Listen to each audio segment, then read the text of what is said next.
And when I know that I was doing a good job was when my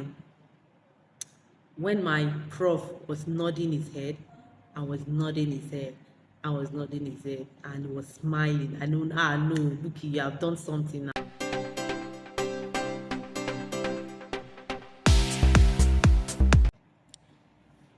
Hi, fam. Welcome to my YouTube channel. My name is Bukola. I am a YouTuber based in Abuja, Nigeria. I share content based on my faith, teaching tips, and general lifestyle. If you are a returning subscriber, thank you for believing in me and subscribing to my channel. Um, you do well to stick with me so that we will share this journey together. If you are new here, please subscribe to this channel and you will not regret affiliating with my brand. Now, today I want to talk about how I became a teacher, or how my journey has been so far becoming a teacher.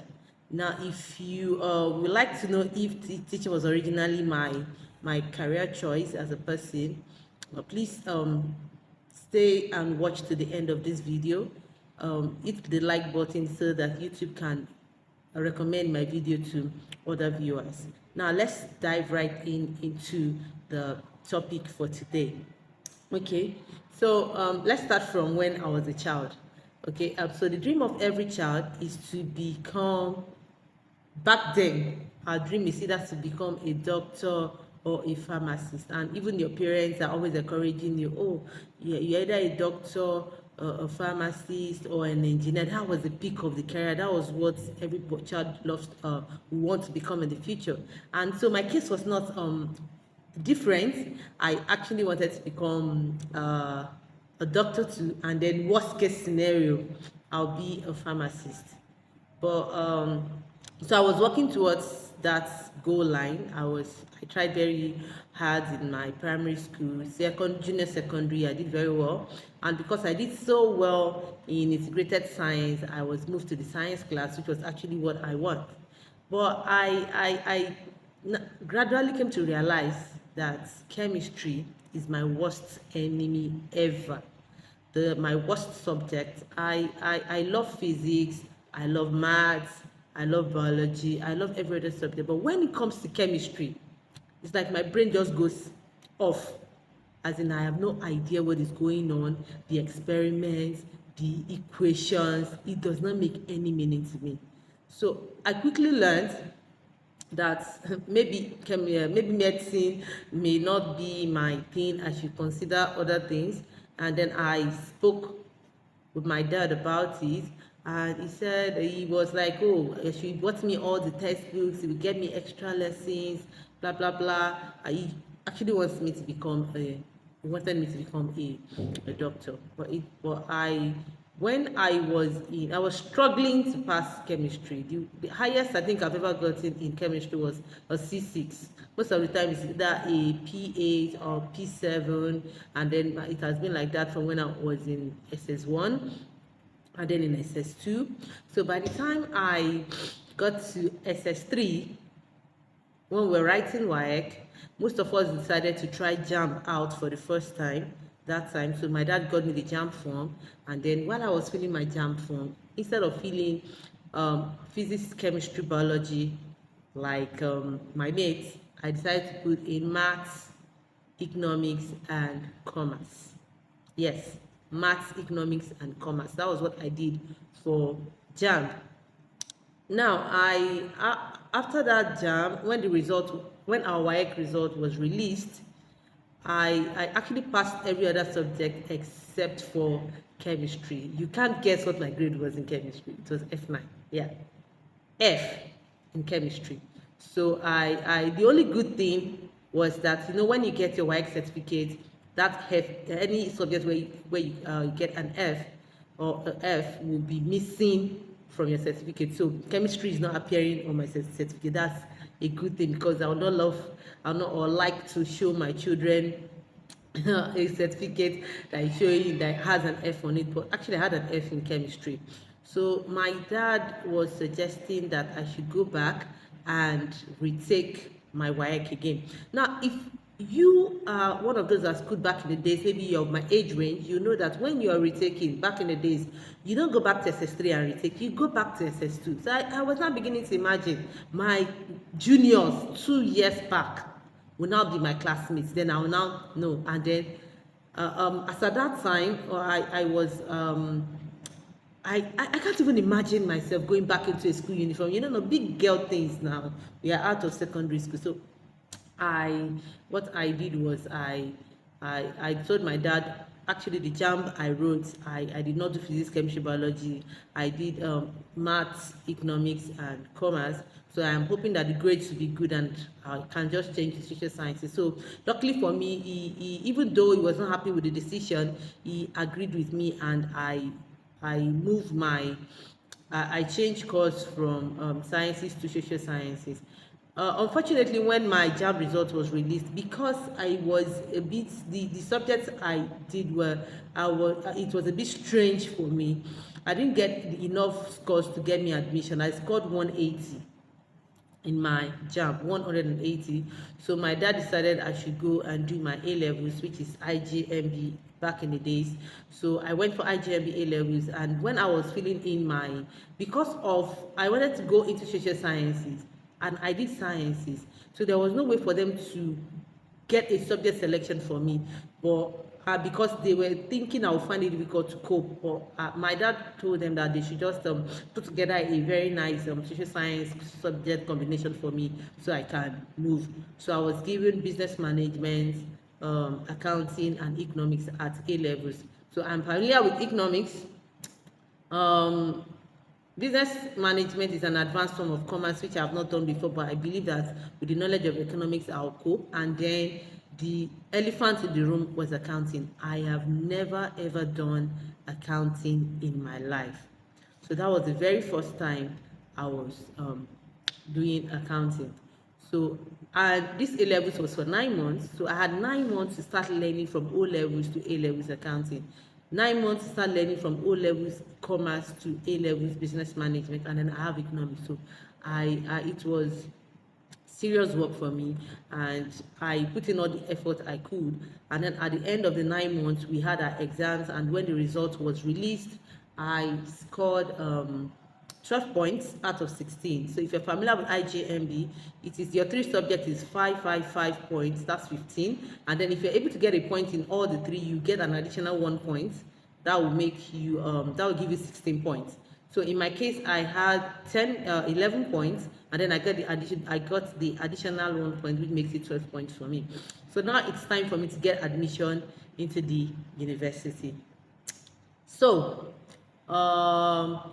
I have an aunt that works with University of Ilorin Teaching Hospital, so she was like, oh, no problem, you can come to University of Ilorin. So my direct entry form, because when you do IJMB, that's the A levels, you don't start from 100 level.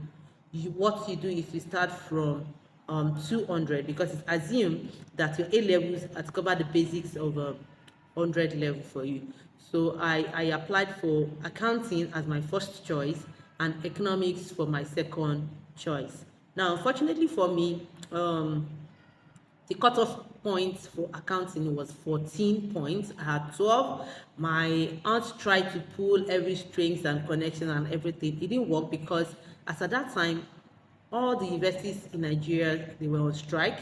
It was only University of Ilorin that was in session. Back then, there were no private universities like we have now.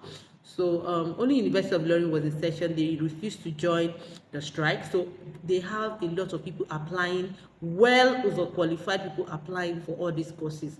And what they did was they would not consider your second choice because they have a lot of people lined up. So what they do is that they only consider your first choice, and now I was not qualified for a first choice. So economics was thrown away. I was not qualified for accounting. So I told my aunt that just give me any course. I don't want to go back home. I can't even imagine. I was already living a campus life because my auntie was living on campus. Then I'll not go back home for what? Everybody's already saying she's in school. I cannot go back home. So she went and said, okay, just give her any course to do. So when result was out, I went to Faculty of Social Sciences to check if my name was appearing on the admission list. Voila, my name was not there. at all. My name did not appear anywhere. So I went back to my aunt, and my aunt made a call to the person that was helping with the admission, and the person said, oh no, it's in faculty of education. So when I got to faculty of education, I was actually given economics education to do, so which I felt okay, it's not a bad one. At least economics is appearing there. That was the most important thing to me, even though I did not like the idea of doing education, because back then we feel that anybody that does any education course, or you go to a college of education, that means there's nothing in your head. It's people that cannot pass WAEC, that they have 2 credits. Those are the people that go to colleges of education back then. And that was our thinking, not now. I think we are wiser now. We know that it's not like that. So I got economics education. Now when I went to register for economics education, because I did sciences, my subject combination was not acceptable for economics education. Can you imagine? I did economics though. They said it's not acceptable, that they don't accept business management and accounting. It has to be geography, and I did not do A levels in I did O level geography, but I didn't do A level geography. So they said they will move me to another, in the supplementary list they will move me to another department. So I was already thinking. So in my mind I said, okay, maybe they said either G&C or educational management. So I was praying in my mind that let it be educational management too. I don't know what is G&C. If I had known back then, I would have done G&C. It's actually a good course now, and it's a very lucrative course to do. But I back then I was like, what is G&C? Guidance and counseling. Not me. It's one of the least course in the Faculty of Education back then. So I when the supplementary list was out, lo and behold, your friend was posted to G&C. I was disappointed. I cried. I was like, what is it? But I cannot go back home. People already have this feeling that I am in school, so I cannot go back home. I can't go back home. So I decided, okay, I was going to do the G&C. So when I went to register for my course registration, you go to your HOD and all that, the woman saw me and saw my face and said, you don't want to be. Her name was Dr. Akin Pelui. I cannot forget her. She was Dr. Akin Pelui that time. I don't know where she is now. The last time I heard of her, I guess she's a prof now. So the woman said, you don't want to be. I said, no, I don't want to do G&C. She now said, G&C is a good course. This is everything she was saying. She was trying to encourage me and all that. It was falling behind my ears. I was not interested. What is G&C? What's that? So I did G&C for 1 year, having at the back of my mind that I am going to change my course. I don't mind repeating 200 level, but if I have to change my course, that's reapply, I'll be repeating 200 level. But at that point, I don't mind. And at this point, as a babe now, I know people in the admission office. They were already telling me, don't worry, it will be sorted and all that. So now this is where my teaching journey started from. So when you do 200 level in Faculty of Education, after your 200 level, you will do what is called micro teaching. Now in that micro teaching, your professor will be sitting, and then some of your classmates will form your class, and then you are going to teach them, and then they will grade you. It's a course on its own. So I think it's about 2 credit course. So they will grade you. So they are your students. You teach them, and then they will grade you. So when it was time for my micro teaching, we do it in groups. When it was time for my micro teaching, on the day I am someone that I love working by scripts, or I plan very well. So my micro teaching, I already planned how I wanted it to be. I planned what I was going to wear. I planned what my intro will be. I planned at what point I'm going to ask questions. I planned when I'm going to evaluate. I planned everything scripted, as in written down. That's the way I do my thing. I have everything written. So so on the day I was well dressed. For anybody that knows me, that looking good is good business. I love to look good at all time. I think that is basically influenced by the kind of friends I grew up with. I have this friend that was sharing a flat back then when I was in the uni. Her name is Ifedun. Ifedun is a fashionista. One of these days, I'm going to maybe put one of our videos on my shorts so that you understand what I am trying to say. So she was a great influence on how I dress, on how I carry myself, on how I speak.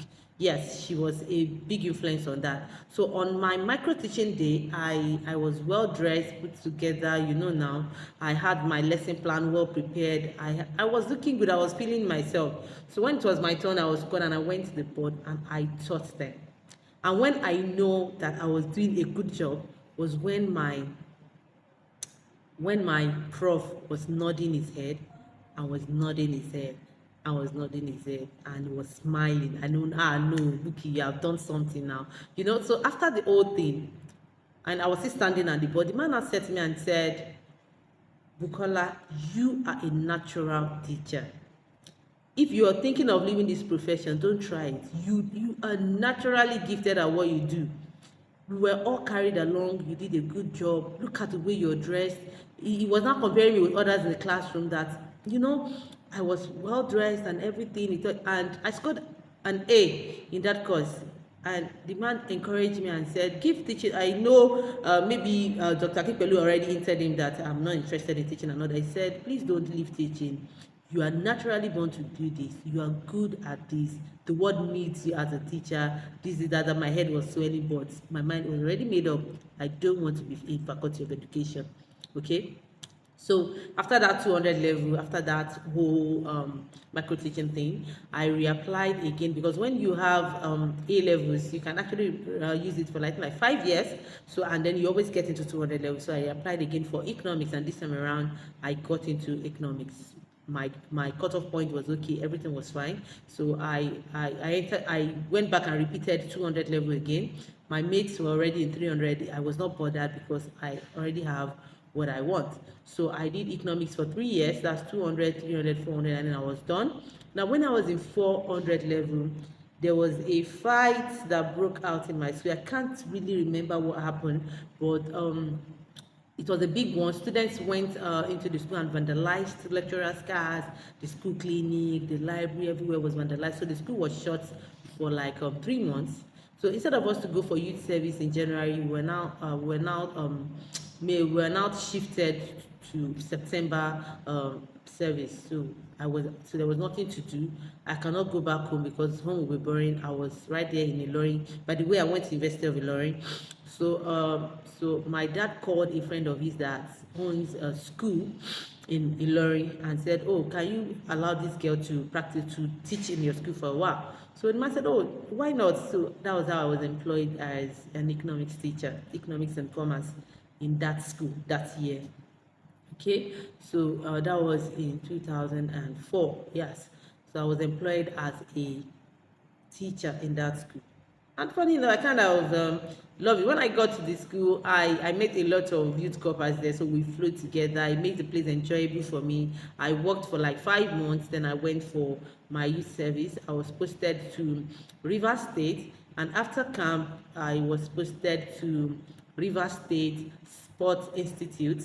And in this institute, there was a school, and then I was posted to teach economics right in that school. So I taught again for another 1 year.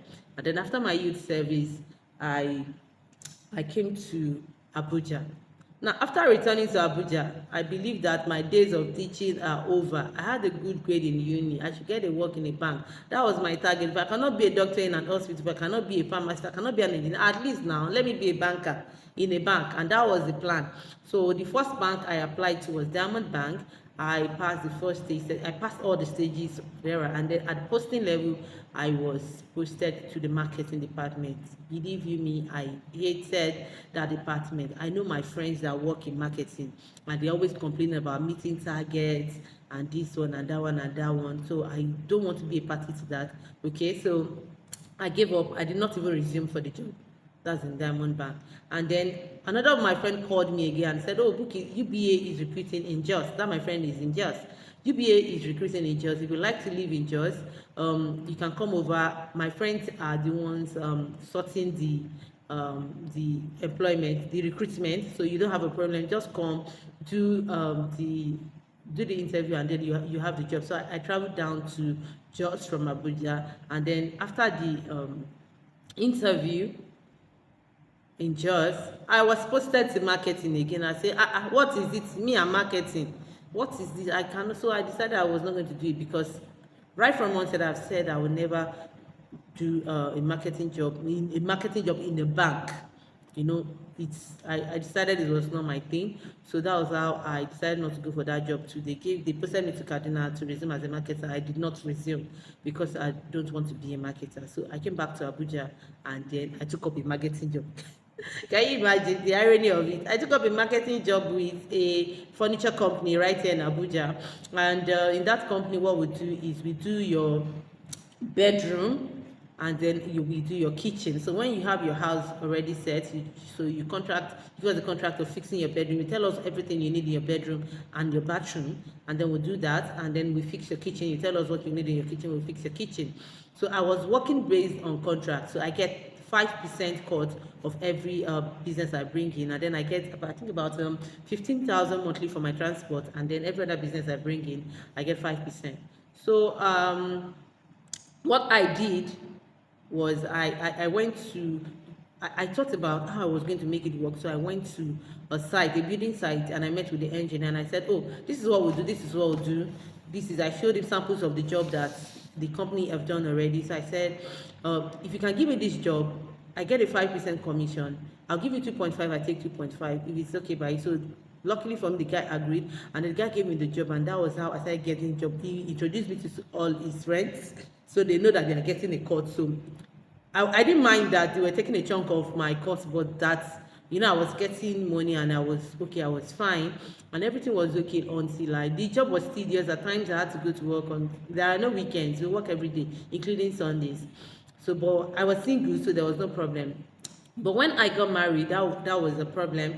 If you have watched my previous video when I talked about having miscarriages and all that, I think the stress of the job and everything was one of the reasons why I was having those miscarriages, and I had to stop working. Okay, it was I got to a point of either choosing between having a child and working and making money. And of course, you know that for every marriage, if you don't, in Africa, children is one of the most important things to you in that marriage. So what I did was I had to stop working for a while. So I stopped working. Okay, so I stopped working, and I was home for throughout the period when I was giving birth to my children. I was not working. I started my own business. I started a cyber cafe business, and in the back then, cyber cafe business was a good one, because there were no smartphones for people to do some of this the internet work they would like to do. So they come to the cafe. So I started cyber cafe business. Now, in between that cyber cafe business, church members were approaching me that, oh, my child would like to learn how to use the computer. Can you help? So that was how I started a computer academy too. So I had students. People come to me when they need people to work for them. I recommend from my students. I was teaching. So you can see that the teaching thing, every time I try to run away from it, I'm always back to the teaching. So throughout when I was giving birth to my 3 children, I was working in my cafe, and then I was a computer instructor. I teach people how to use the computer and all that. That was what I did. So after I stopped giving birth, after 3 children, I decided that it's enough. We don't want any more. I decided I want to go back to work. So, but in the midst of this working for myself, I decided I was going back to teaching, because I wanted a job that will give me time for my children. So I went and I did my postgraduate diploma in education. I did that. Now, if you are in Abuja and you want to work in a big school and you want to be well paid for your services, you can't really, you have to do your PGDE. That's the first thing. So I did my PGDE, and after my PGDE, I applied to a school. And now let me just go back a little bit. Before I started my business, when I stopped working in that furniture company, I was staying at home. There was no job. I was not doing anything. So my neighbors suddenly turned me into their nannies. When they are going out, they will say, go and stay with Iyawo. Go and stay with Iyawo. That was if you see my flat, I was living in a compound that has like 5 flats. At times I have like 10 children, and their parents will be sleeping in their house, or they are somewhere enjoying themselves, and I was not managing them. So I told my husband, no, I can't do this again. I need to get a job.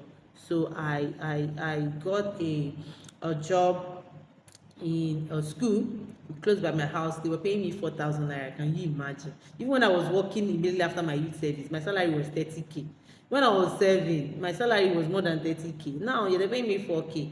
But I don't mind because I felt those people were taking me for granted. So I wanted just to leave the house and then go out as everybody. Do you know how bad it is when NEPA will come and cut light and they'll say, yeah, well, where were you when they cut light, because they know that you're in the compound. And then they say, ask yeah, which is at home. I say, no, I would rather collect 4,000 than do that kind of a thing. So I went to work in that school. From that school, I went to work in another school. They were paying me 13,000. And then while I was working in that school was when I lost my baby. I had to stop working again. And then before I now started the business, and then so I did my PGD because I know that if I'm going back to teaching, I'm not going back to any mushroom school. I am not going back to any lesser this. I want to work in a big school. So when I got a job in this school, I was telling my husband, after the interview and the whole thing, in fact, I was invited for interview for primary one. But after the interview, the man looked at me and said, "You'll be better in our secondary school." So I was moved to the secondary, you know.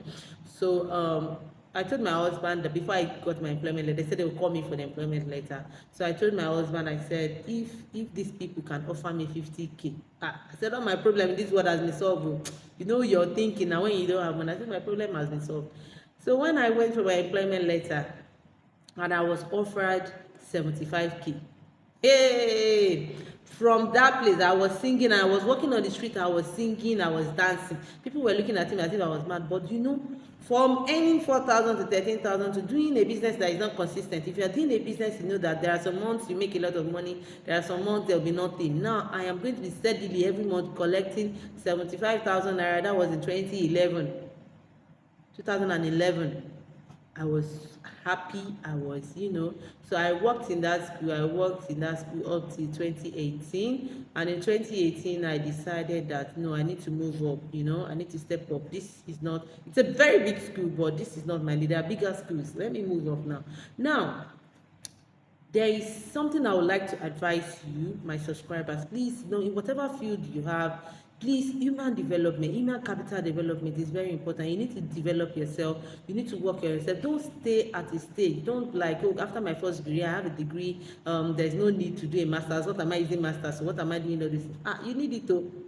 It is very important. So while in the space of that 2011-2018, I got certified as a Cambridge examiner. I got my training in Cambridge IGCSE O-level, ordinary introduction level. I got a training in extended economics IGCSE.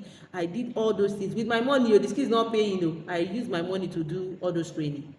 Okay, so I acquired all those certifications, different certifications online. I did all those things, and so when I decided I was going to apply, I applied to different schools. Now, as at that 2018, we had a new principal, because for every school that most of the schools I've worked, we always have white principals and they work on contract. Maybe after 2 years they will go.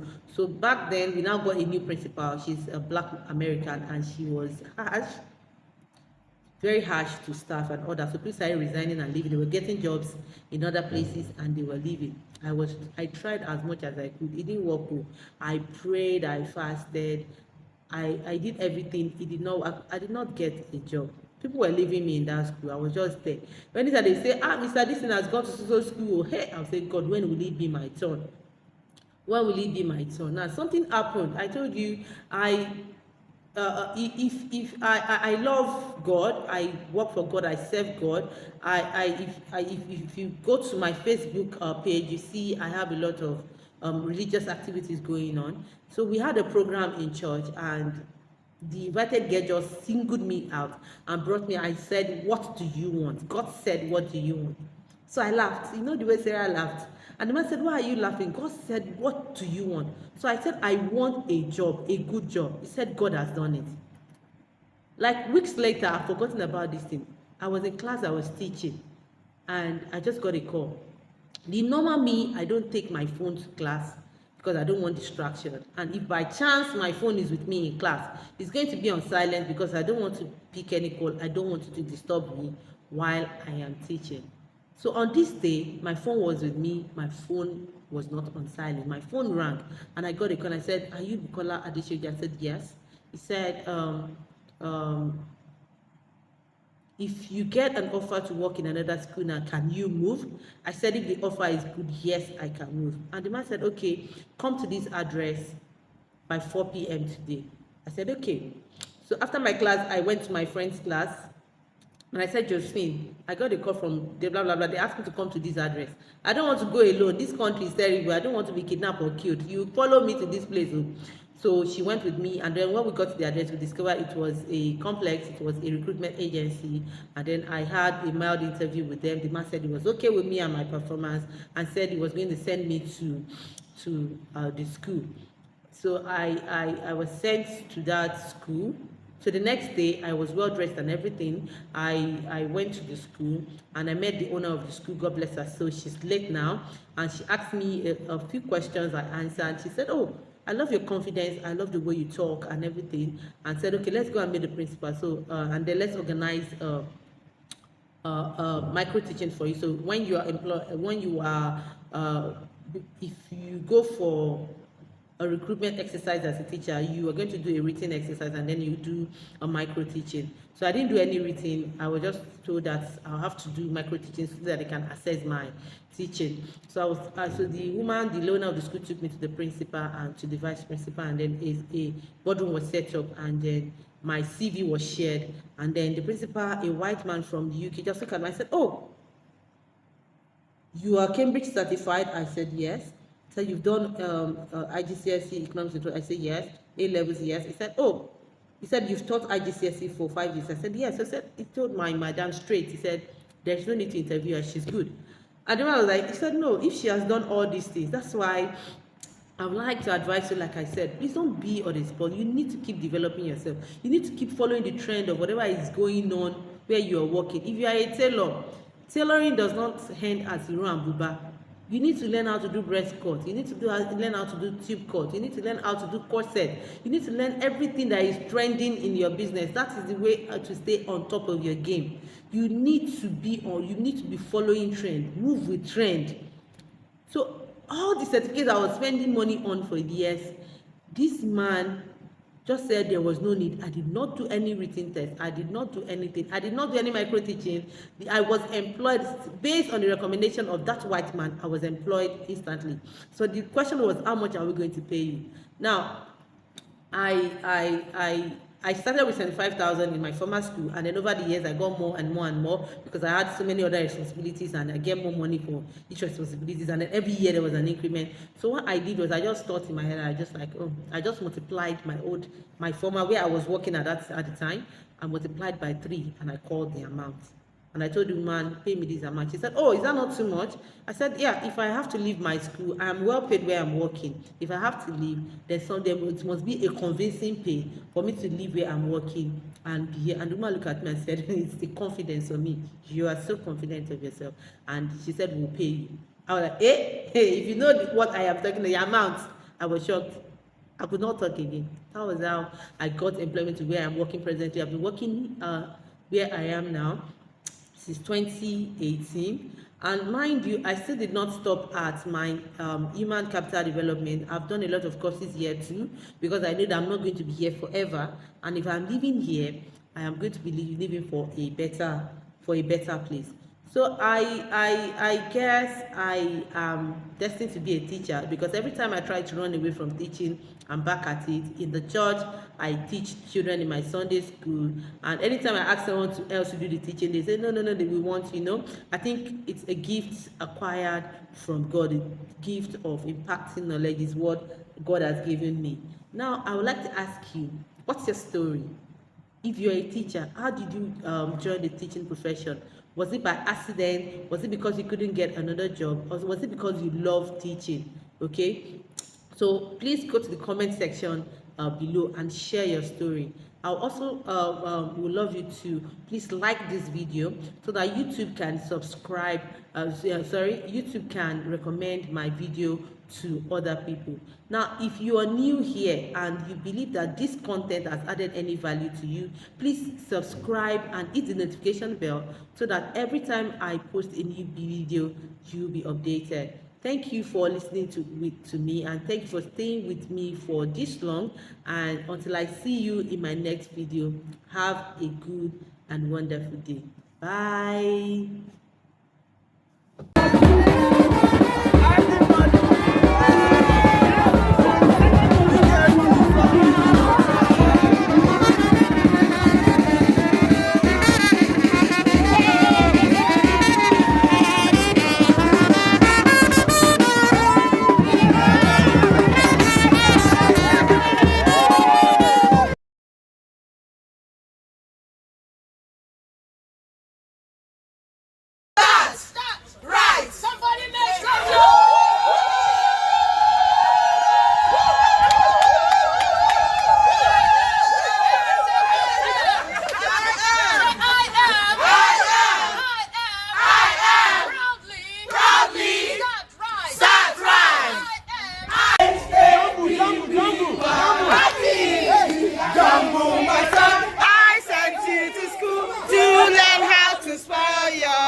Yes,